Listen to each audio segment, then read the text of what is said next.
গেছে তো গেছে, এখনো আসার নাম নেই। কখন আসবে কে জানে। আসুক না আজকে। কি হয়েছে তোমার, এমনি করে আছো কেন?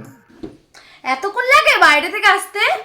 তুমি জানো না যে দুদিন পরে আমাদের একটা বিয়ের নিমন্ত্রণ আছে? হ্যাঁ জানি তো। তুমি জানো না আমার একটা শাড়ি নেই, আমি কি পরে যাব? কি তোমার শাড়ি নেই?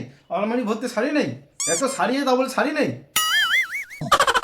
হ্যাঁ আছে, কিন্তু ওই শাড়িগুলো তো আমার একবার করে পরা হয়ে গেছে। ওগুলো কি পরে আর বিয়ে বাড়ি যাওয়া যাবে? শালা আমি একটা জামা প্যান্ট পরে সারা বিয়ে বাড়ি কাটে নিলাম, আর তোমার আলমারি ভর্তি এত শাড়ি আছে আর তোমার বিয়ে বাড়ি পরানো শাড়ি নেই? আমার কি কোনো মান সম্মান নেই যে আমি ওই এক শাড়ি পরে আমি বিয়ে বাড়িতে আবার পরে যাব? আমিও তো এক শাড়ি পরে বিয়ে বাড়ি কাটাতে পারবো না, আমাকে আবার নতুন শাড়ি কিনে দেবে, আমি সেই শাড়ি পরে বিয়ে বাড়ি যাব। শালা কেন যে বৌদেরকে নিমন্ত্রণ করে?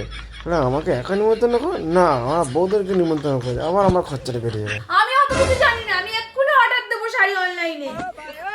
ও অনলাইনে অর্ডার দিলে তো দুদিনের ভিতরে আসবে না, তাহলে কি করা যায়?